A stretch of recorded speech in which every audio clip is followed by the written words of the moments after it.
네, 유튜브 질문 왔으니까 그거부터 시작을 할게요.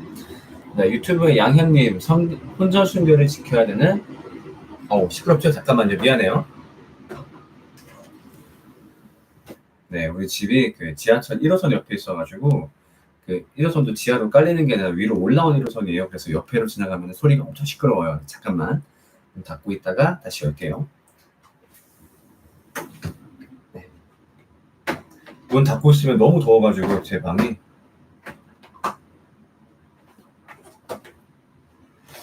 자, 혼전 순결을 지켜야 되는 성경적인 근거가 궁금합니다. 자, 사실 여기에 대해서 또렷한 답을 하기가 어려워요. 왜냐면은 일단 성경 당시와 지금의 결혼 제도가 많이 달랐죠. 저도 뭐 성경 당시의 결혼 제도를 명확하게 알고 있는 건 아니지만 일단 연령대는 지금보다 굉장히 빨라요. 네, 이제 유지민님 안녕하세요. 그리고 페이스북에 매일 읽기 2탄 무슨 말인지 제가 잘 모르겠네요. 어떤 건지 좀 설명 좀 부탁드릴게요. 일단 성경 시대 때에는, 그러니까 그 성경이 쓰여지던 그 시대 때는 결혼한 연령이 지금보다 훨씬 빨랐죠. 그리고 지금 같은 자율 연애도 없었고요.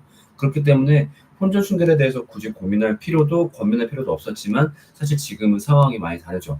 일단은 결혼 연령 자체가 지금은 거의 평균 연령이 30살쯤 되는데 문제는 남자나 뭐 성욕이 올라오는 때가 한 고등학생 그렇게 되는데 그렇게 되면은 이 성욕이 있는 채로 결혼하지 못한 상태를 10년 넘게 유지하게 되는 거죠. 네. 그게 참 쉽지 않은 상황인 거죠. 그래서 분명히 거기에 대해서 뭔가 현대적인 적용이 필요한데, 그래서 그렇다면 우리가 성경에서 혼전순결 해라 하지 마라라는 말이 아직은 그러니까 혼전순결에 대해서 정확하게 해라 하지 마라는 말이 없다 보니까 대신에 우리는 다른 말로 좀 비추어서 생각을 해볼 수 있겠죠. 어떤 말일까요? 저는 뭐 다른 여러 가지 근거를 댈 수 있겠지만 저는 좀 이웃사랑에 대한 말을 먼저 하고 싶어요. 이웃사랑 하는 거 맞잖아요. 사랑하니까 하는 건데 이웃사랑 맞지 않아요? 근데 저는 어떻게 생각하면 좋겠냐면은 이 이웃사랑의 범위를 조금 더 넓은 그리고 더 중요한 이웃을 떠올리면 좋겠어요. 그게 바로 누구냐? 내가 형성할 가정, 미래에 내가 만나게 될 내 식구들, 혹은 내가 미래에 만들게 될 식구들을 생각한다면은 혼전순결의 필요성을 조금 느낄 수 있을 거라 생각이 들어요. 왜냐하면은 혼전순결의 논리는 굉장히 간단해요. 하고 싶으니까 한다 그거예요. 그러니까 섹스를 쾌락의 문제로 바라보는 거죠. 근데 사실 중요한 건 섹스는 쾌락의 문제보다도 섹스는 반드시 가정의 문제로 먼저 생각을 해야 돼요. 왜냐면은 섹스만큼 가정을 이루는 완벽한 도구가 없어요. 일단 서로 다른 두 남녀를 이어주는 방법이죠. 그리고 섹스를 통해서 심지어 없던 가족 구성원이 탄생을 하기도 해요. 그걸 생각한다면은 섹스는 쾌락의 사건 이전에 가정의 관점으로 반드시 바라보아야 돼요. 자, 그렇다면은 혼전 순결을 지키지 않는 것이 과연 가정 생활과 연관이 있는가? 깊은 연관이 있죠. 왜 그럴까요? 하고 싶어서 했어. 그리고 헤어져. 그리고 또 새로운 사람 만나서 하고 싶어서 했어. 자, 그렇게 살아왔던 사람이 결혼을 기점으로, 이젠 새로운 사람과 하지 않을 거야. 딱 끊을 수 있을까요? 저는 굉장히 쉽지 않을 거라고 봐요. 사실은 누구나 인정하는 건 뭐냐면은 이 섹스를 할 때에 가장 매력적으로 느끼는 상대가 누군가요? 새로운 상대죠. 내가 익숙하지 않은 상대. 사람은 기본적으로 섹스를 통해서 도덕에 대해서 도전하고자 하는 의지가 분명히 있어요. 그렇기 때문에 새로운 사람과의 섹스는 중독될 수밖에 없어요. 근데 그거를 결혼의 기점으로 딱 끊는다? 그게 불가능하다라고 감히 말을 할 수는 없지만 굉장히 쉽지가 않은 거죠. 물론 뭐 그렇다고 결혼 전에 하지 않았다고 해서 나중에도 안 하냐? 그렇게 한다면 뭐 물론 뭐 무조건 그렇다라고 말은 할 수 없지만 어쨌든 확실한 건 경험했던 쾌락은 분명히 두 번째, 세 번째를 불러온다라는 거죠.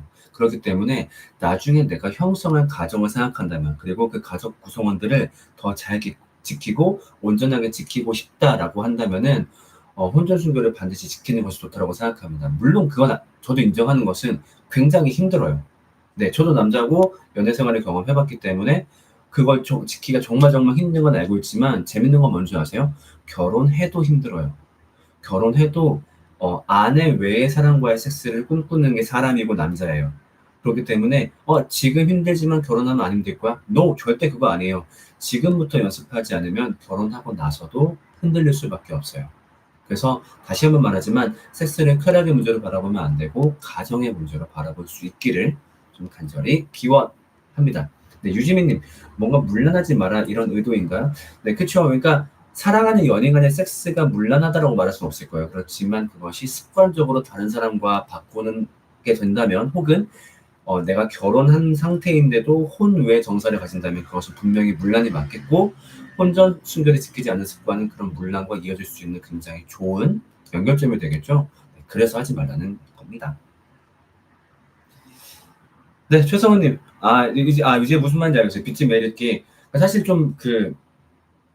일이 좀 있었어요. 이번 주에 화요일쯤에 처갓집에 갔었거든요. 처갓집에 이틀 정도 머무르게 돼가지고, 좀 방송을 못 찍겠네?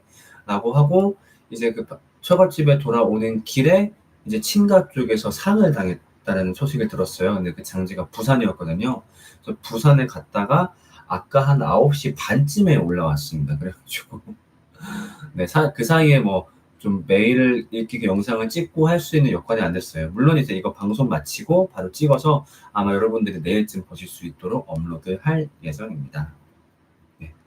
최성현님, 목사님께서 생각하시는 기독교의 본질은 무엇인가요?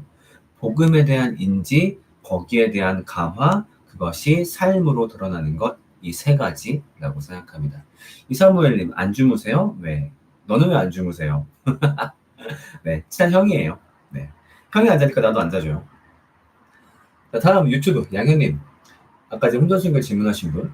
혼전순결이 가정을 위하는 말씀이 지금부터 혼전순결을 지키지 않는다면 결혼 후에도 배우자가 아닌 다른 사람을 찾을 가능성이 있기 때문에 혼전순결을 지켜야 한다는 말씀을 이해해도 괜찮은 거. 네, 맞습니다. 그런 의도예요. 자, 그렇다면 그렇게 반문할 수 있겠죠. 그러면은 정말 결혼한다. 또 지하철. 그렇다면 정말 결혼한 다음에 내가 결혼하고 나서부터는 다른 사람을 탐닉하지 않을 거예요 라고 굳게 다짐하면은 혼전순결을 안 시켜도 되나요? 그래도 문제 생기죠. 뭘까요? 내가 그 연애 기간 동안에 섹스했던 그 상대가 또 이를 가정에 피해가 생기겠죠. 네. 내가 몸을 즐겼던 그 사람들이 나와의 경험 때문에 잊지 못하고 또 그런 습관을 이어갈 수 있는 가능성을 나는 여러 가정에다 남기는 거나 마찬가지겠죠. 네, 그렇기 때문에 네, 결코 좋은 일은 아니라고 봅니다. 네, 그 사이에 질문 다 클리어 했는데요. 네, 좀 새로운 질문 더 보내주셔야 될 것 같아요. 네, 현재 페이스북에 15분 계시고요. 반갑습니다. 그 다음에 유튜브에 15분 계시네요. 할 거 없으니까 오신 분들 닉네임이나 이거 드리려고 했는데 그걸 볼 수 있는 방법이 없네요. 내가 모르는 건가? 페이스북은 볼 수 있나요? 네, 페이스북도 볼 수 없는 것 같네요. 제가 모르는 건지 모르겠지만. 네.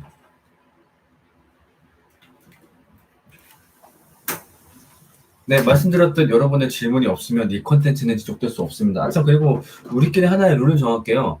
제가 시간을 이렇게 때깍때깍 가고 있거든요, 여기. 3분 동안 질문이 없으면 그냥 이제 오늘은 질문이 없는 걸로 알고 방송을 종료하는 이제 그런 식으로 앞으로 좀 이어갈게요. 네. 네, 유진우님, 저 질문이 있는데요. 네, 하시지요. 네, 남상희님 반갑습니다. 민진우님, 진우 안녕. 똥기 2탄 반응이 어떤가요? 솔직히 1탄만큼 반응이 오진 않아요. 왜냐면 일단은 1탄 때는 방송도 출연하고 했었는데 2탄은 방송 스케줄이 없기도 하고요.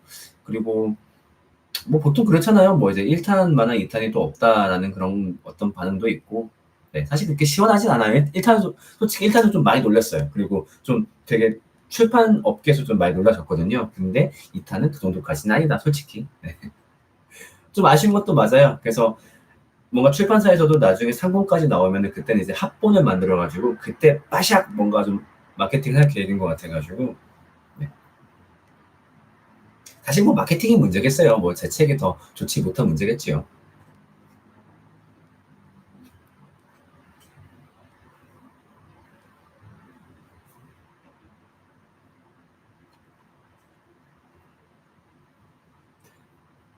네, 질문들, 지금 유튜브에서 질문 작성해주고 계시고요. 네, 그거 완성되면 제가 답변해 드릴게요. 그리고 페이스북도, 네, 페이스북 분발합시다.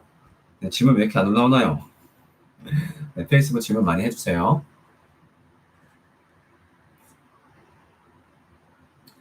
지금 제가 머리가 너무 갑갑해가지고, 제가 보통 집에 있을 때 머리띠를 하거든요. 근데 머리띠를 하면 여러분들이 보기 너무 좀 재수없을까봐 못하고 있는데, 지금 너무 거슬리네요, 앞머리가.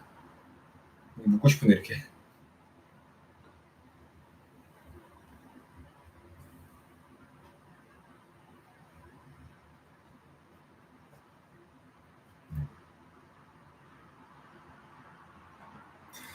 유지민님, 저는 혼자 시간 내서 성경을 읽고 있는데 난해한 부분이 있습니다. 예수님이 한 교회 앞에서 무화과 나무를 보며 이 교회는 파괴 씨조차도 없다면 나무를 뽑는 구절이 나오는데 이게 무슨 의미인가요? 글쎄요, 저는 제가 알고 있는 구절은 아닌데요. 예수님이 사복음서에서 교회에 대한 언급을 딱 두 번밖에 안 하십니다. 근데 그 제가 알고 있는 그 두 번에 나오는 구절은 아니고요. 혹시 보신 장절을 말씀해 주신다면 제가 좀 도움이 될 수 있을 것 같아요. 일단 제가 알고 있는 구절은 아니네요. 네, 유튜브 정현님, 안녕하세요. 네, 반갑습니다. 박혜선님, 목사님은 부교역자이신가요? 부교역자의 사례에 대해서 어떻게 생각하시나요? 참고로 저는 지금 사역을 쉬고 있어요. 네, 제가 올해 6월 30일에 제가 3년 동안 그 군도 장교로 복무했었는데, 그 복무를 마치고 나서 좀 사역을 쉬고 있어요. 아직까지는 사역을 시작할, 뭐랄까, 좀 이렇게 그런 여건을 아직까지는 좀 이렇게 갖추고 싶지 않더라고요. 왜냐면은 좀 제가 개인적으로 좀 좋은 교회를 만났어요. 그래가지고 거기서 좀 성도로서 공동체를 경험하고 싶어서 그거를 하고 있는 기간이어서 아직까지 부교육자 사역을 물론 옛날에 했습니다. 하고 있진 않는데 지금 질문은 그거죠. 부교육자 사례에 대해서 어떻게 생각하시나요?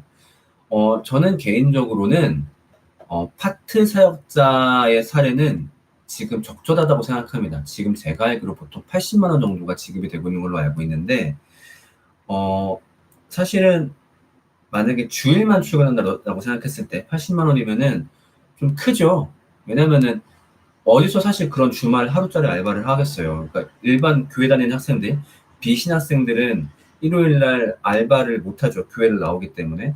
그래서 굉장히 어려운 가운데 살고 있는데, 근데 신학생들은 솔직히 말해서, 네, 그러니까 알바처럼 주말에 일을 하고 돈을 받을 수 있잖아요. 그렇기 때문에 사실 파트 사역자가 사례에 대해서 불만을 가지면 저는 안 된다고 생각을 합니다. 솔직히. 그래서 지금 현재 통용되고 있는 7, 80만 원 정도의 사례면은 충분하지 않을까 생각을 하는데 문제는 저기죠. 전임 사역자들. 그러니까 이제 매일매일 교회 출근하시는 분들은 그래서 다른 어떤 뭐 학업을 할 수도 없고 다른 업을 할 수도 없이 교회에 출근하시는 분들은 분명히 교회에서 거기에 상응하는 사례를 주어야 되겠죠. 어, 그 근거는 갈라디아서에서 나옵니다. 그러니까 바울이 갈라디아 교회한테 얘기하죠. 야, 니네 맞은 사람도 니네가 먹여 살려야 돼. 그건 니네 의무야. 왜냐면 그 사람들이 니네한테 헌신하고 있잖아. 그러니까 니네가 그 사람들 먹을 건 해결해줘야지. 그렇기 때문에 사회적으로 너무 빈곤하지 않도록 그러니까 그러니까 우리 집이 너무 가난해서 막 교육자가 밤에 막 대리를 뛰어야 된다든가 막 그런 식의 일은 벌어지지 않도록 그렇지만 동시에 또 너무 많은 사례 때문에 좀 뭔가랄까 욕망의 한계를 못 정한 일이 발생하지 않도록 그 사이에서 잡아주기 적정하다고 생각을 합니다. 그래서 제가 아는데 뭐 어떤 막 정말 전임 사역하시는 분이 사역비가 뭐 가족이 네 식구인데 사례비가 뭐 170, 180 그런 데 얘기를 들었었는데 그건 좀 너무하다고 생각을 합니다. 네. 그래서 그 국가에서 지정해주는 그 최소 생계비가 있죠. 그러니까 최소 생계비는 일단 넘긴 다음에 그래도 교회 사정이 어려운 게 아니라고 한다면은 좀 일반적인 좀 직장인 월급은 맞춰줘야 되지 않을까 생각을 합니다. 네, 다음 유튜브. 네, 양현님. 자꾸 다른 질문 드리지 못하고 혼전신고에 대해서 얘기해서 죄송합니다. 상관없어요. 괜찮아요. 자, 그렇다면 가정이 아닌 다른 관점에서 혼전신교를 지켜야 하는 이유가 무엇일까요? 제가 유튜브나 책에서 본 혼전신교를 지켜야 하는 이유가 가정뿐 아니라 하나님과의 관계에 있어서도 지켜야 된다는 이유로 보았기 때문에 글쎄요. 저는 이 말을 어떻게 생각할지 모르겠는데 혼전순결을 지키지 않는다라고 해서 하나님과의 관계가 문제가 생긴다라고 생각하진 않아요. 그러니까 그게 혼전순결이 괜찮아서가 아니라, 그러니까 혼전순결을 어기는 게 괜찮아서가 아니라 이게 약간 왜곡된 율법주의로 이어질 수 있어요. 예를 들면 우리가 죄를 지으면 하나님과의 관계가 상하게 되나요? 그렇지 않죠. 왜요? 우리는 원래 죄인이에요. 우리는 원래 죄인이기 때문에 그러니까 죄를 막 지어도 된다? 그게 아니라 우리가 원래 죄인인데도 하나님은 변함없이 우리와 관계를 지키시고 우리를 사랑하시죠. 그러니까 그게 미안하고 죄송해서 우리가 죄를 멀리하게 되는 거지. 혼전순결을 하면 하나님과의 관계가 깨져. 라고 말을 한다는 거는 그럼 다른 죄는? 우리는 매주 죄를 짓고 있는데 왜 혼전순결만 다른 죄인 것처럼 취급을 하지? 네, 이런 식으로 논리적인 좀 이렇게 그 모순에 빠지게 되죠. 그렇기 때문에 하나님과의 관계가 상하게 된다. 글쎄 뭐 부분적으로 맞는 말일지 모르겠지만 혹은 뭐 경험담으로서 맞는 말인지 모르겠지만 그렇게 뭐 신학적으로 옳은 말은 아닌 것 같아요. 그래서 근데 사실 저는 가정적 관점으로 얘기하는 게 저는 굉장히 신학적이라고 동시에 생각을 해요. 왜냐면은 하나님은 우리한테 분명히 새 계명을 주셨죠. 사랑, 이웃사랑, 그리고 하나님 사랑, 이웃사랑, 그리고 이 이웃사랑의 가장 핵심은 저는 가정이라고 생각을 하거든요. 그렇다면 그 가정이 위협되기 때문에 혼전순결을 해서는 안 된다라는 거는 사실 굉장히 기독교적인 그리고 신앙적인 권면이라고 생각을 합니다. 네, 정현님, 회심 전에 짓는 죄와 회심 후에 짓는 죄가 차이가 있나요? 예를 들어 후자의 경우 더 큰 죄에 해당할까요? 저는 그렇다고 보진 않습니다. 물론 어, 우리가 이유는 달라지겠죠. 그러니까 음, 회심하고 났을 때 우리는 죄를 계속 지을 수밖에 없습니다. 그것을 정당화하자는 게 아니라 대신에 그 죄에 대해서 더 깊은 수치와 더 깊은 좌절과 그로 인해 십자가가 얼마나 더 감사한지를 바라보아야 하는 게 바로 회심 후의 죄라고 생각합니다. 그리고 거기에 대해서 멀어지기 위해서 정말 발버둥 치는 것. 그러니까 예를 들면은 물에 빠졌을 때, 나 어차피 여기서 못 나가, 버르르 가라앉는 게 아니라, 그래, 나 어차피 못 나갈지라도 내가 최소한 발버둥은 쳐볼 거야. 막 헤엄치는 거. 이제 그런 것이 바로 회심 전과 회심 후의 죄인으로서의 모습 차이가 아닐까 생각을 합니다. 근데 다만, 회심했는데도, 그래, 뭐, 어차피 난 죄 용서 받았으니까 이런 거 할 거야, 이런 거 할 거야, 라고 생각을 한다면은 그 사람은 뭐 더 큰 죄, 이런 개념이 아니라 애초에 회심하지 않은 성도의 가능성이 크다고 생각을 합니다. 네. 그다음, 자, 남생희님, 목사님 8.15 집회 전광훈 목사 이분에 대해 어떻게 생각하시나요? 네, 전광훈 목사라고 부르면 안 되죠.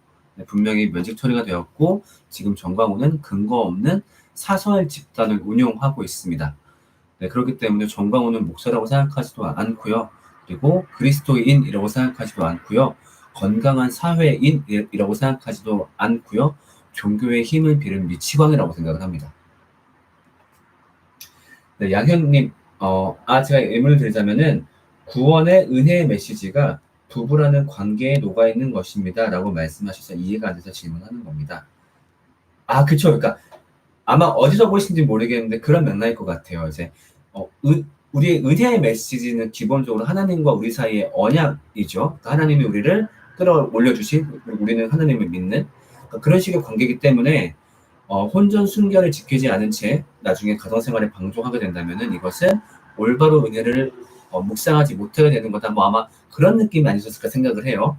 근데 사실 그런 주장은 뭐 틀린 주장이라고 할 수는 없겠지만은 논리적으로 따지고 막 따지고 들어가면 조금 에러가 있을 수 있는 거기 때문에 제가 별로 좋아하는 논리는 아니에요. 물론 그분들이 말씀하신 것처럼 혼전 순결을 지켜야 된다는 논리에 동의하지만 사실 약간 그런 식의 좀 뭐랄까 뭐 가정이 뭐 하나님과의 관계가 이렇게 되면 조금 저는 반박당할 여지가 있기 때문에 저는 가정에서 말씀드린 것처럼 저는 가정을 중심으로 설명하는 쪽입니다. 다음 쇼고님, 안녕하세요 목사님. 저는 지금 교회를 찾고 있는데 참 고민이 많습니다. 100%내 가치에 맞는 교회를 찾을 수는 없어도 어느 정도는 그래도 마음에 들어야 하는데 꼭 마음에 걸리는 게 하나씩 있네요. 예를 들면 회사처럼 시스템이 잘 되어 있으면 그게 마음에 걸리고 너무 크면 분립하지 않는 이유가 뭐냐 이런 식으로 또 너무 통성기도하고 감정적이면 그게 또 마음에 걸리고 좋은 교회가 맞는데 걸리는 게 많네요. 또 헌금에 대해 왜 세금을 내지 않을까 그리고 교회 보면 헌금을 얼마나 받았는지도 다 나와서 그쵸. 그래서 제가 권장하는 건 뭐냐면은 교회에 대해서 최소 기준에 가시면 좋겠어요. 무슨 말이냐? 교회에 대해서 최대 기준을 갖고 있어요. 예를 들면 교회는 내가 봤을 때 요거 다 만족해야 돼. 자, 그러면 사실 못 찾아요. 이 다관서까지는 만족하는 게 찾기가 어렵거든요. 그렇다면은 그래 요런 거는 생각의 차이가 있을 수도 있어. 다를 수도 있어. 그렇지만 교회로서 지켜야 될 핵심 요것만 있으면 돼. 이런 식의 최소 관점에서 찾아보면 좋을 것 같아요. 저는 최소가 뭐라고 생각하냐면은 예수님이 내리신 교회의 정의라고 생각을 하거든요. 예수님이 교회에 대한 언급을 맨 처음 언제 하셨죠? 베드로가 올바른 신앙 고백을 했을 때. 주는 그리스도시요 살아계신 하나님의 아들이십니다. 라고 했을 때 예수님이 입이 찢어지면서 그래 내가 이 반석 위에 교회를 세우겠다라고 말을 하죠. 즉 이 반석은 뭘까요? 올바른 신앙 고백. 즉 교회는 어떤 곳이냐? 이 올바른 신앙 고백을 잘 가르치고 사람들이 그것에 대해서 인지하고 감화되도록 노력해주는 교회. 다시 말해서 내가 그 교회를 나갔더니 뭐 사람은 많이 사귀었어, 마음 평화로워, 뭐 은혜가 돼, 이런 것들 말고 내가 그 교회를 나갔더니 하나님이 누군지 알게 됐어, 예수님 성령님이 누군지 알게 됐어, 그리고 그분들이 나에게 어떤 일을 하셨는지 알게 됐어, 그리고 내가 그 사실에 대해서 감화되게 되었어, 이걸 도와주는 교회라고 한다면 다른 단점들이 있더라도 좀 거기를 다녀보시길 추천합니다. 반대로 얘기해서 아무리 장점들이 많다고 할지라도 이 부분을 돕지 않는다면 그곳은 올바른 교회라고 할 수 없습니다. 네, 정현님. 최근 제가 읽은 C.S. 루이스의 스크류테이프의 편지 내용 중에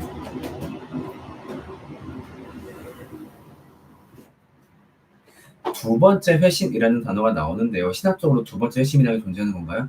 와, 제가 정말 부끄러운 거 고백할게요. 사실 C.S. 루이스의 책은 다 읽어야 돼요. 근데 죄송합니다. 제가 아직 스크류테이프의 편지를 읽지 못했어요. 네, 정말 이건 제 수치고 잘못입니다. 그래서 제가 그 맥락을 모르기 때문에 좀 제가 답변해드릴 수 없을 것 같아요. 그래서 요거는 제가 정말 이번 주 내로 공부를 하겠습니다. 제가 잘못한 부분이기 때문에. 땡큐, 고마워요. 네. 그다음에 양현님,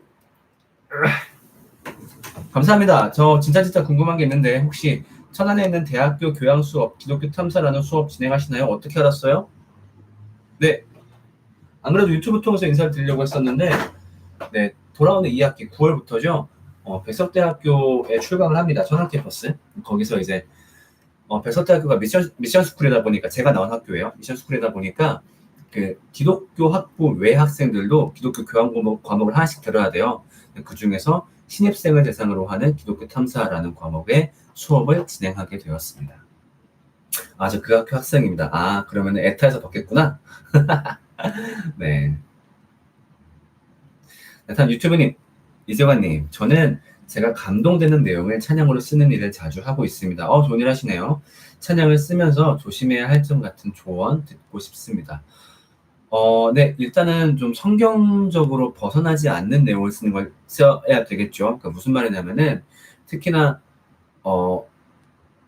참 이 말하기가 조심스러운데, CCM 쪽, 찬양 쪽에서는 은혜되면 장땡이지, 이런 식의 관점이 조금은 많아요. 그러니까 들었을 때, 좋은 가사, 마음에 찡한 가사, 이러면 장땡이지, 그렇게 해서 그냥 곡이 나와버리는 경우가 굉장히 많은데, 그렇지 않고 내가 보기에, 사람들이 보기에 아무리 좋다라고 하더라도 그것이 성경적으로 신학적으로 올바른지 반드시 점검 과정을 거쳐야 됩니다.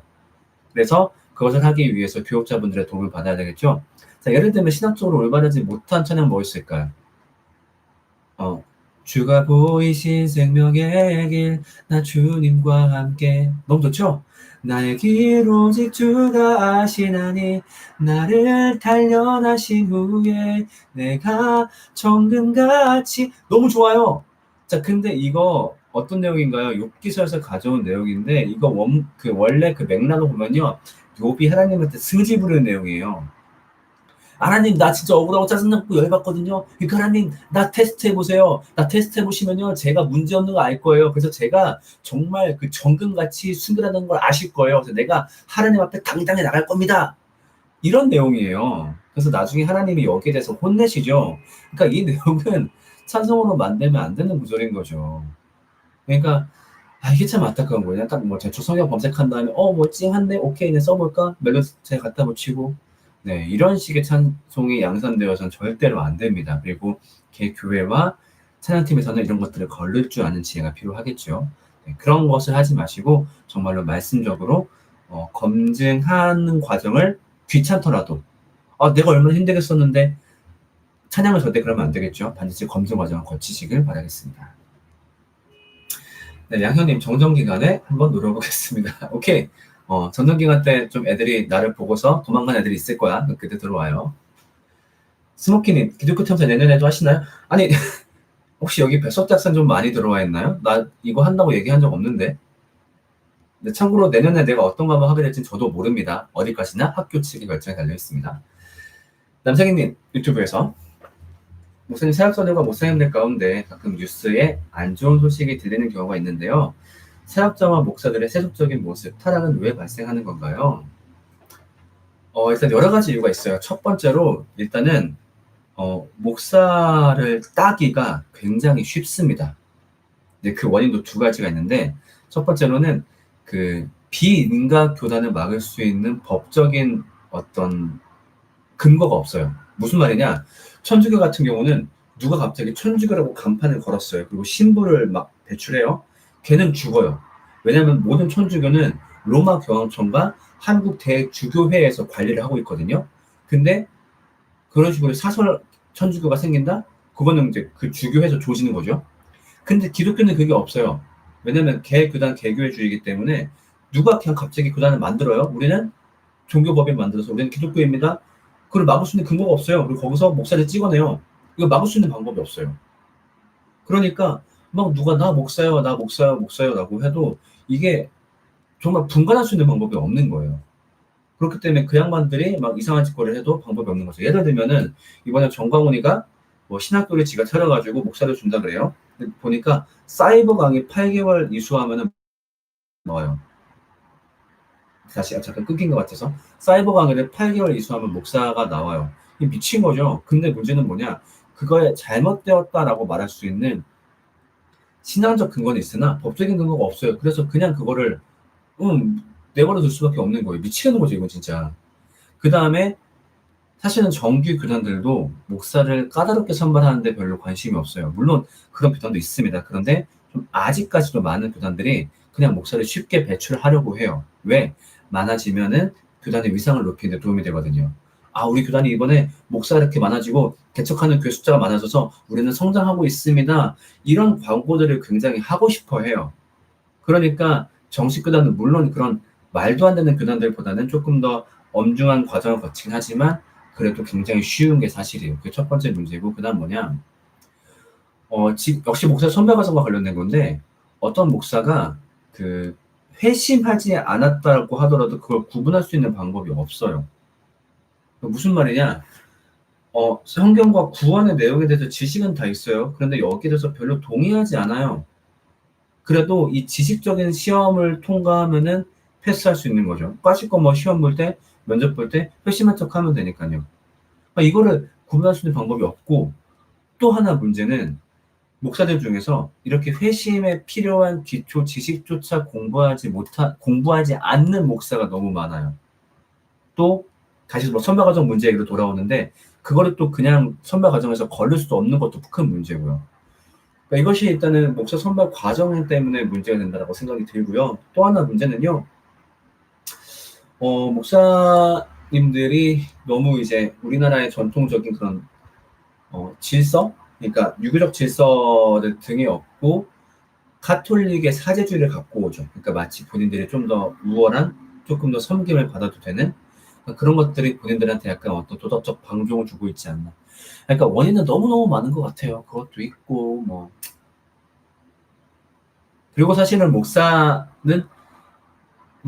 인간이죠. 충분히 죄를 저지를 수 있어요. 그거를 변호하려는 게 아니라 문제는 그랬을 때 교회와 노예 차원에서 정말 치리로 강력하게 조지는 게 필요한데 목사는 하나님이 심판하신다는 등 그런 말도 안 되는 소리가 통용되고 있는 게 현실이죠. 네, 다음 유튜브 조이풀 비님. 저희 교회는 코로나 수칙만 준수한다면 오프라인 예배에 대해서 긍정하는 편인데 요즘 교회를 통해 코로나 확산되면서 예배를 드리는 게 제 욕심인지 해도 되는 것인지 혼동이 되네요. 그냥 간단하다고 생각합니다. 국가의 권고 수칙을 따르세요. 만약에 오프라인 예배를 간다면은 국가에서 권장하는 거를 준수하시고, 하지만 준수하지 않는 선에서 예배를 한다라는 거는 절대 합리화될 수 없다라고 생각을 합니다. 다음 최강 삼성님 요즘 마음이 아프시겠네요. 네. 참고로 저는 야구를 안 봅니다. 그냥 재밌어서 순위만 봐요. 네, 놀려서 미안합니다. 참고로 저희 아버지는 롯데를 좋아하십니다. 네, 그래서 놀리는 게 좀 습관이 되어 있어요.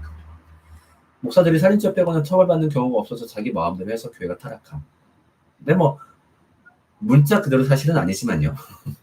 네, 감시 견제가 없으니 타락은 필수죠. 맞아요, 이것도 큰 문제예요. 분명히 교회는 당회와 노회의 치리를 받아야 돼요.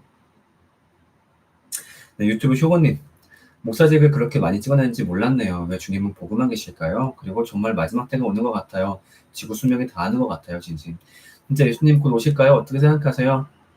진짜 저도 모르겠어요. 그러니까 이 지금 돌고 있는 그 코로나가 정말로 말세의 징조인지 우리는 알 수 없지만 오신다라고 해도 그냥 그렇게 생각할 것 같아요. 아, 어쩐지 곧 오실 것 같았어요. 제가 함부로 이 코로나를 바라보면서 말세 징조입니다라고 말할 수는 없어요. 왜? 우리는 그분의 계획을 함부로 짐작해서는 안 되겠죠. 근데 오셔도 이상하지 않을 것 같은 요즘이다라는 생각이 듭니다. 자, 그다음에 네, 블러리 킹님 유튜브에 한국에 기독교가 들어올 때 동시에 유교와 불교가 유입이 되었는데요. 한국 교회 안에도 그게 혼재되어 있는 것 같습니다. 특히 유교에서 말하는 부모 공경사상과 십계명에서 말하는 부모 공경사상에 대해서 목사님이 분별하시는 기준이 있으신지 여쭤보고 싶습니다. 네, 사실은 뭐 동시에 들어오진 않았죠. 다른 시기에 들어왔고, 네, 유교는 조금 더 한참 더 전에, 그리고 불교도 역시 굉장히 오래전에 들어왔지만은, 저는 사실 우리나라에서 가장 지배적인 종교는 종교 사상은 유교도 아니고 불교도 아니고 한국화된 샤머니즘이라고 생각을 합니다. 그래서 유교도 불교도 한국 와서 샤머니즘화 되어버렸죠. 샤머니즘의 기본 원리는 무엇인가요? 어떤 이제 지성이면 감천이다라는 이제 그런 구호 아래, 그게 제일 대표적인 구호죠. 어떤 내가 지성을 통해서 현생에 이득을 얻겠다라는 게 샤머니즘의 기본인데, 그래서 그 유교와 불교도 샤머니즘화 되었죠. 예를 들면 조상님께 제사를 왜 그렇게 열심히 지내나요? 유교 사상 때문에? 물론 그런 경우도 있습니다만 많은 경우는 그것이 현세의 나의 복을 보장해주기 때문에. 그래서 제사 현장 가면 지금도 하는 말이 이 음식 잘 드시고 우리 좀 애들 건강하게 뭐 자식들 사업 좀 잘 되게 해줘서 이런 말들을 지금도 하고 있지요. 아, 참고로 저는 제사 드리는 친척분들이 다 부산 분들이에요. 그래서 저도 모르게 말이 나오네요. 그리고 불교도 마찬가지죠. 불교에서 8만 대장경을 왜 만들었죠? 그게 부처님의 말씀을 잘 기억하겠다라는 취지도 있지만 1차적인 취지는 뭐였냐면은 이제 몽고의 침입, 원나라의 침입이 너무 힘들 때 어떤 이제 불교의 힘으로 그것을 막아보겠다. 사실은 불교의 취지만 전혀 상관이 없는 거죠. 이런 식으로 유교와 불교도 한국과 샤머니즘화 되어 있어요. 그리고 마찬가지로 기독교도 여러분들이 아시는 것처럼 굉장히 샤머니즘화 되어 버렸죠. 그런 관점에서 샤머니즘적인 부모 공동 사상과 기독교적인 부모 공동 사상 이렇게 구분하고 싶어요. 분명히 다르죠. 기독교적인 부모 공동 사상은 부모님께 정말 효를 다하는 거, 살아계실 동안 내가 순종하고 또 이제 부모님이 늙고 병들게 되었을 때는 양육의 의무를 지니면서 그분을 부양하는 것들이 맞고 동시에 그러나 이제 사후에 어떤 부양의 의무를 지진 않는다. 그러니까 유교에서 아는 것처럼 유교나 이제 샤머니즘에서 하는 것처럼 사후에도 잘 모시게 제사를 지내야 된다. 우리는 그건 아니다. 이 땅에서 떠난 순간 뭐 정말 없는 것이 그 하나님 품에 안으신 거기 때문에 우리가 더 이상 걱정할 건 없고 다만 뭐 고인을 뭐 기리고 기억하는 것 정도는 할 수 있겠지만 우리가 뭐 그분을 어떤 그런 종교적 행위를 통해서 섬긴다든가 그렇게 하는 것은 동의하지 않는다. 이런 차이점이 있다고 생각을 합니다.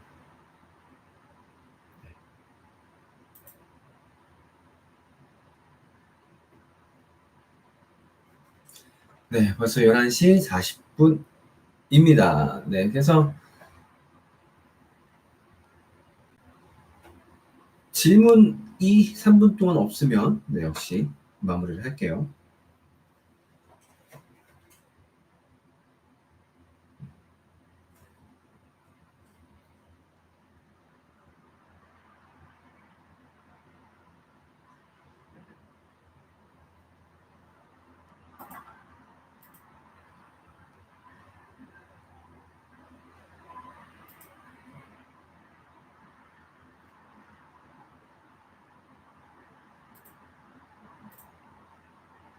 네. 참고로 막 억지로 질문 짜내실 필요는 없고요. 네. 근데 그럴 수 있죠. 뭐 질문은 끊길 수 있다고 생각을 해요. 그리고 3분 정도 질문이 없으면은 이제 하실 거 다 하셨구나라고 마무리하면 되니까 너무 부담 안 가셔도 됩니다. 몇 시까지 할 생각이세요? 네, 지금 얘기한 것처럼 3분 내에 질문이 오지 않으면 그때는 방송을 접는 걸로. 네. 원래 이 시간이 원칙이에요. 박시호님. 미안해. 아까 되게 심각한 얘기 올렸던 걸로 기억을 하는데, 아까 제가 방송 초반에 얘기했던 것처럼 제가 장례가 있어가지고, 저희 작은할아버지가 돌아가셔가지고, 그 장례를 치르다가 올라온 지 얼마 안 됐어요. 그래서 내용을 잘 못 봤거든요. 그래서 제가 지금 말씀하신 부분에 대해서는 제가 카톡방에서 따로 말씀을 드리겠습니다. 서양에는 토독신앙이 뭐가 있나요? 저도 잘은 모르겠네요. 근데 어느 나라마다 많이 있습니다.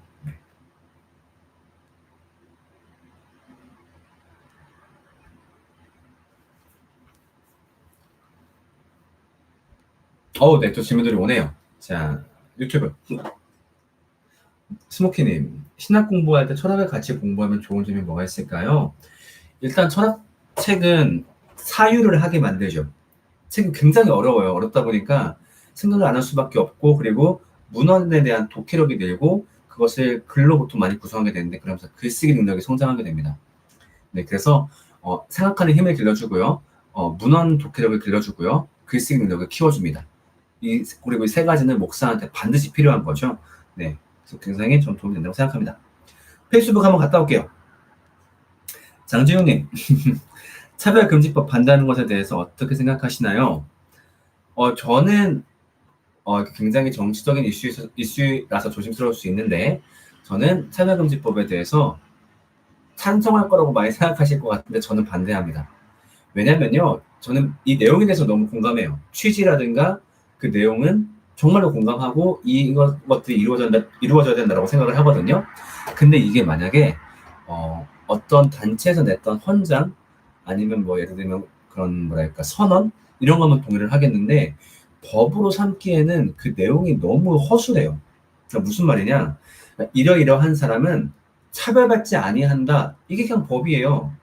그러니까 예를 들면은 차별 행위는 다음 각호로 규정한다 이렇게 되어 있는 게 아니라 그냥 차별받지 아니한다 너무 뭉뚱그려져 있어요. 그러니까 이 말은 뭐냐? 고소 찔러넣기 너무 좋다는 얘기예요. 그러니까 예를 들면 하나만 예를 들어볼게요. 이게 그 취업 면에서 적용된다 그래요. 그럼 예를 들면은 뭐 어떤 기독교 출판사가 있어요. 근데 기독교 취지로 출판사를 운영하기 때문에 어떤 직원이 왔는데 신천지래요. 그래서 면접에서 탈락시켰어요.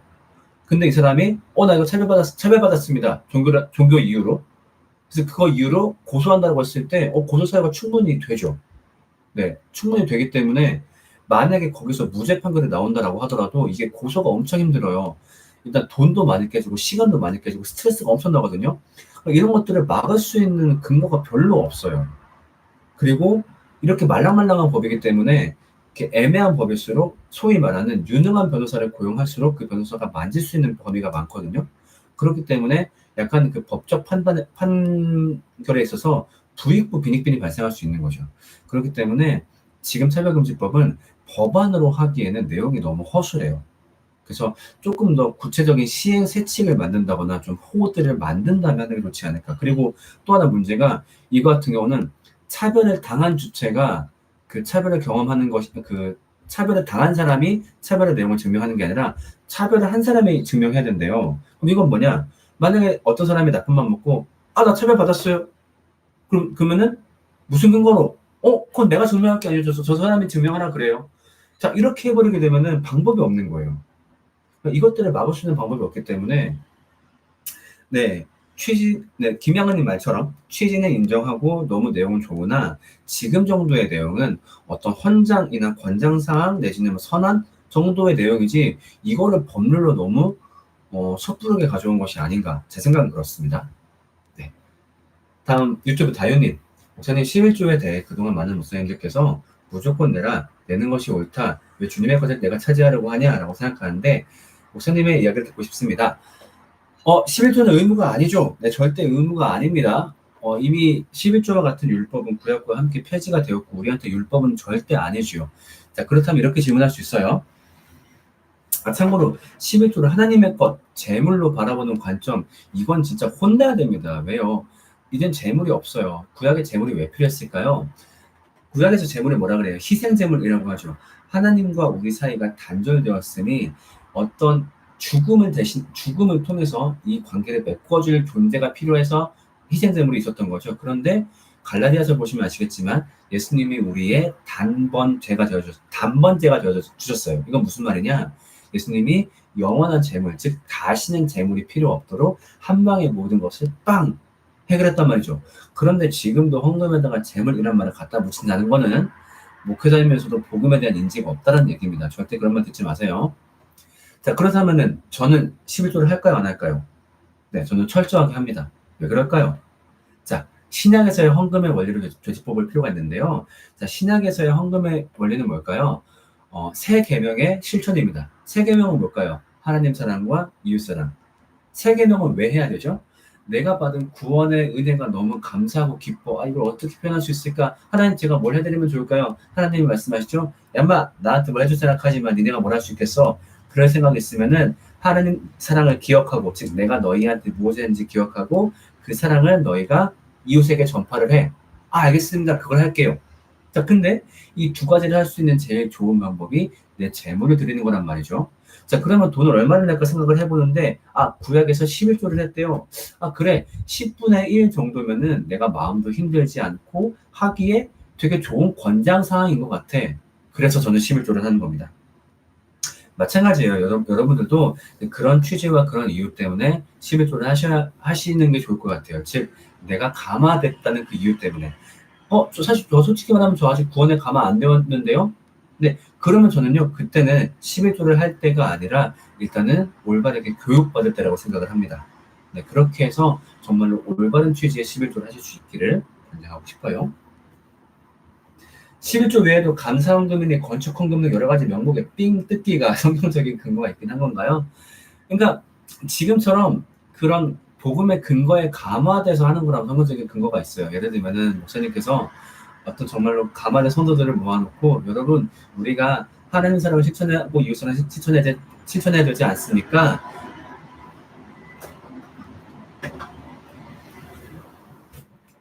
자, 그런데 지금 어디 교회가 수혜를 통해서 뭐 교회 건물을 다 떠내려갔다 그래요. 그래서 우리 함께 그 교회 건축 헌금하면 어떨까요? 이런 거는 굉장히 성경적이죠. 네. 그리고 혹은 지금 우리 교회가 많이 어렵습니다. 그래서 사역자들한테 월급조차 제대로 주지 못하는 현실입니다. 그런데 여러분, 이 사역자들은 여러분들에게 하나님의 말씀을 전해주고 있는 사람들이고 때문에 우리가 마땅히 부양의 의무를 지고 있습니다. 그렇기 때문에 새 계명을 지키고자 하시는 성도님들 좀 우리 교회에다 헌금을 좀 해주세요. 라고 하는 것들 분명히 올바른 성경적인 거라고 할 수 있겠지요.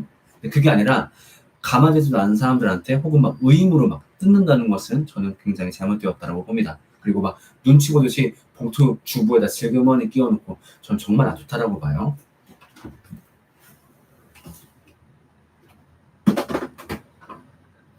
최강선 선생님, 11조 개념이 교회에 내야 한다고 하는 건 사기라고 생각합니다. 글쎄요, 성경적 근거가 있는 관점은 아닌 것 같습니다. 네. 장지호님, 차별금지법 중 동성애 관련으로 인해 여러분들이 재정 반대에 힘쓰고 있는데 이 부분에 대해서도 어떻게 생각하시는지 궁금합니다. 저는 동성애가 죄라고 생각을 합니다. 저는 그렇게 생각을 해요. 왜냐면은 저 나름대로 성경을 수차례 연구했을 때 동성애를 죄로 보는 것이 아니지 않을까? 혹은 성매매만 얘기하는 것이 아닐까? 혹은 어떤 위력적 관계의 동성애만 말하는 것이 아닐까? 제가 봤을 때는 사실 다 좀 근거가 부족한 것 같더라고요. 제가 연구했을 때. 일단 저는 동성애가 죄라고 생각을 해요. 그렇지만 동성애가 다른 죄들보다 더 심각한 죄다. 혹은 그들이 다른 사람들보다 더 더럽다라는 생각에 동의하지 않습니다. 그렇기 때문에 동성애에 대해서만 민감하게 구는 단체들에 대해서 저는 건강한 사람들이라고 보진 않습니다. 네, 다음 박시원님, 저는 11조가 제가 얻은 모든 재물이 하나님의 것임을 인정하고 그것을 10분의 1을 드림으로 인정하는 표현하는 것으로 생각하고 11조 드리고 있어요. 그렇죠. 너무 좋은 방법이라고 생각을 해요. 하나님, 저는 이것들이 제 거가 아니라고 생각을 해요. 우리는 청직이에요. 잠깐 맡은 자. 그것을 제가 기억하고 인정한다는 의미로 11조 드릴게요. 너무 좋은 고백이죠. 이것을 강제한다거나 혹은 누가 이것을 안 했을 때 넌 인마 신앙도 없어 이런 식으로 막 서로를 정죄하는 데 쓰이지만 않는다면은 너무 좋은 방법이라고 봅니다. 데이빗 유님, 왠지 목사님 방송하시는 방 분위기가 제 방하고 비슷해서인지 친근감이 가네요. 네, 사실은 좀 집에다가 작업방을 좀 꾸리고 싶었는데 여건상 그게 안 됐어요. 그래가지고 근데 오히려 그게 친밀감으로 다가온다면은 반갑네요. 네.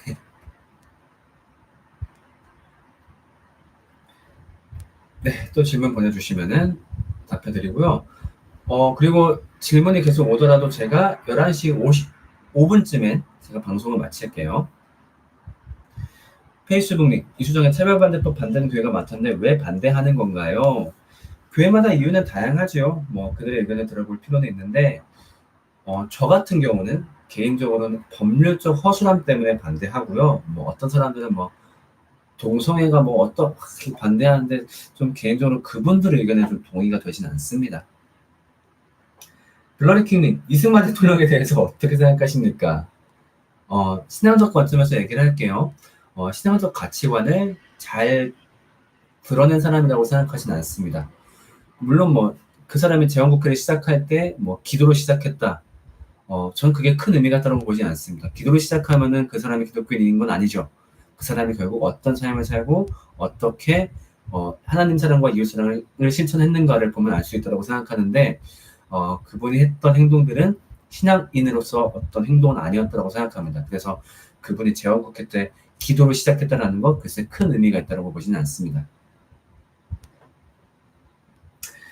데이비 뉴님, 저도 제 나름의 작업방을 마련했습니다. 네. 최강산소님, 거의 모든 교회가 회계 처리가 대충해서 목사가 챙기는 게 많아요. 네, 그렇진 않습니다. 네. 물론 저도 교회들에 대해서 반성하고 비판하는 입장이지만 지금처럼 무분별한 매도에 대해서 동의하진 않아요. 회계 처리를 대충 한다고요? 글쎄요. 어떤 교회를 보셨는지, 어떤 교회의 재정 장부를 직접 보셨는지 모르겠지만 감정적으로 이럴 것 같아 라는 추측은 할 수 있지만 그것을 지금처럼 그러니까 명제화시키는 것은 다른 얘기입니다. 그것은 최강삼성님 본인의 어떤 사고를 형성하는 도 좋은 습관은 아니라고 생각이 들어요. 뭐 거의 모든 교회라고 한다면은 못해도 한 최소한 50% 넘어야 되겠죠? 정말 50%에 대한 데이터가 있나요? 혹은 50%의 데이터를 삼을 만큼 최소 한 20개 이상 교회를 조사하셨나요? 아닐 것 같거든요. 그렇다면은 지금처럼 말씀하시는 거는 개인적 생각을 위해서도 전혀 건강하지가 않습니다. 빛과 진리 교회 이후 이야기가 궁금해요. 네. 사실은 제가 이번 주에 바빴어요. 처갓집 갔다 오고 또 이제 저희 작은 할아버지가 돌아가셔가지고 부산에서 상을 치르러 왔어요. 그래가지고 영상 촬영 못했는데 이 방송 마치고 영상 찍을 겁니다. 그래서 여러분들이 내일이나 아니면 내일 모레쯤 확인할 수 있도록 제가 이야기를 마련할게요. 네, 이거 지금 유튜브에 데이비 뉴님 질문 왔는데 이거 마지막으로 받고 좀 이제 마칠게요. 네. 얼마 전 소유의 성원지 가졌던 영상을 보고 인상적이었습니다. 같은 뿌리를 갖고 있지만 다른 길을 가는 두 종파의 모습을 보는 것 같은데 가톨릭이나 정교회 등에 대해서 목사님은 어떻게 배우셨나요? 그러니까 이게 참 안타까웠어요. 저는 가톨릭이나 정교회에 대해서 배워본 적이 한 번도 없어요. 왜냐면은 그들을 무관심한다거나 무시해서가 아니라 사실은 우리 거 배우기도 바쁘거든요. 그래서 잘 우리가 알아볼 기회가 없어요. 그래서 저는 개인적으로 좀 많이 알아봤습니다. 신부님들을 만나보고 좀 가사 방문해서 얘기를 들어봤을 때 일단은 이단은 아니라고 생각합니다. 이단은 아니고 구원이 있고 분명히 우리 기독교 한 울타리 안에 있다고 생각합니다. 왜냐면은 칼키돈 회의의 내용에 대해서 동의를 하기 때문에. 그렇지만 저는 국가 권력과 결탁한 흔적이 많이 보인다고 생각을 합니다. 어떤 그것들의 그 시스템화된 것이나 좀 그런 것들을 볼 때 그래서 막 교회의 어떤 질서나 좀 교회 권위를 드높이고자 하는 장치들이 너무 많아가지고 복음을 묵상하기에 좋은 점들도 분명히 있지만 복음을 가리고 있는 요소도 굉장히 많다. 그래서 우리는 가톨릭과 정교회를 바라보면서 그들이 가지고 있는 좋은 복음의 양분을 좀 뽑아먹을 필요가 있다. 그러나 그들의 모든 것에 동의할 필요는 없다. 그렇게 생각을 합니다. 근데 이 정도면은 뭐 그렇게 뭐 나쁜 대답은 아니었던 것 같아요. 네, 오늘 2020년 8월 15일 라이브 방송은 여기서 마치겠습니다. 저는 매주 토요일 11시에 이렇게 이 방식으로 찾아뵐 거고요. 그리고 우리 한 가지 약속합시다. 이거 방송 끝나면요. 바로 내일 교회 갈 거잖아요. 그렇죠? 물론 코로나 때문에 안 가는 분도 있을지 모르겠지만 최소한 오프라인 예배를 출석하시는 분들은 이거 끝나고 핸드폰 갖고 쓸데없는 거 하지 마시고 게임을 한다거나 쓸데없이 커뮤니티 한다거나 뭐 웹툰 본다거나 그거 하지 마시고 왜냐면 어찌 보면 지금부터가 예배예요. 일찍 자야 내일 잘 예배할 수 있기 때문에 정말 약속합시다. 딱 끄고 자는 거예요. 알겠죠? 네, 이렇게 해서 잘 시간 보내시고 다음 주 주일날, 아니 다음 주 토요일날 또 이런 식으로 만나 뵙겠습니다. 물론 그 전에도 계속 영상을 통해서 인사를 할게요. 네, 네 인사드리겠습니다. 알아요. 물론 잘 때 핸드폰 하는 거 너무 재밌는데 저도 그래서 일부러 충전기를 여기다가 놔요. 저쪽 침실 방에다 안 놓고 여기다 충전하고 저 방에서 충전 안 돼버리게 아예 하거든요. 그렇게 하시든가. 네, 그래서 그렇게 다음에 또 뵙겠습니다. 네. 니도 안 자고 영상 찍자. 미안해요. 할 일이 좀 많아요. 참고로 저는 교회 아무도 나요. 자, 다음 주에 만나요. 안녕. 유튜브도 안녕. 페이스북 안녕. 유튜브도 안녕. 페이스북 안녕.